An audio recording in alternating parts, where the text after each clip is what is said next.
நான் ஏன் மற்றவர்களைப் பற்றியே சிந்திக்கிறேன்?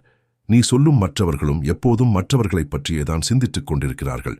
மற்றவர்களைப் பற்றிய கவனத்திலேயே எப்போதும் இருக்கிறாய் என்றால், ஒன்று, உன்னை நீ கவனிப்பதை தவிர்க்கிறாய், அல்லது மற்றொன்று, நீ இன்னும் உனக்குள் ஆழமாகச் செல்லவில்லை என்று அர்த்தம். தனக்குள் ஆழமாக ஊடுருவிச் செல்லத் தொடங்கிவிட்ட ஒருவருக்கு மற்றவர்கள் மீது அக்கறை கொள்ள என்ன இருக்கிறது? அவர்கள் அவர்களாக வளரட்டும்.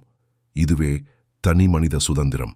தன்னை கவனிக்கத் தொடங்கிவிட்ட ஒருவர் மெதுவாக வெளி உலகத் தொடர்புகளை, முடிச்சுகளை துண்டித்துக் கொண்டே பயணிக்கிறார். பின் மெதுவாக தன்னில் தன்னை காண ஆரம்பிப்பார். நினைவில் கொள்ளுங்கள், தியானத்தின் குறிக்கோள் என்பது ஒரு குறிப்பிட்ட நிலையை அடைவதல்ல. ஏனெனில் பிரபஞ்ச இருப்பில் குறிப்பிட்ட நிரந்தரமான நிலை என்று எதுவுமே கிடையாது. கண்களுக்குத் தெரியாத அணுக்கள் முதல் பிரமாண்டமான கோள்கள் மற்றும் பிரபஞ்சம் உட்பட இங்கு எல்லாமே இயக்கத்தில்தான் இருக்கின்றன. இயக்கம் என்று வந்தாலே அங்கு மாற்றமும் சேர்ந்தே நிகழும் என்பதை ஆழ்ந்து நினைவில் கொள்ளுங்கள். எனவே வாழ்வும் எப்பொழுதும் மாற்றத்திற்கு உட்பட்டுதான் இயங்க முடியும்.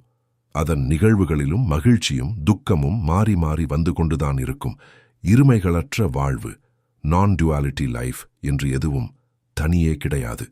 ஆனால் தற்போதைய தருணத்தின் விழிப்புணர்வையும் மற்றும் வாழ்வின் நிகழ்வுகள் எதுவாக இருப்பினும் அதை அப்படியே ஏற்றுக்கொள்ளும் ஆனந்தமான மனநிலையையும் தியானம் உங்களுக்கு தருகிறது. தியானத்தில் நீங்கள் மேலும் மேலும் ஆழ்ந்து செல்வதன் மூலம் உங்கள் அன்றாட வாழ்க்கையில் அதிக தெளிவையும் அமைதியையும் மற்றும் நுண்ணறிவையும் பெற்றுக்கொண்டே செல்கிறீர்கள்.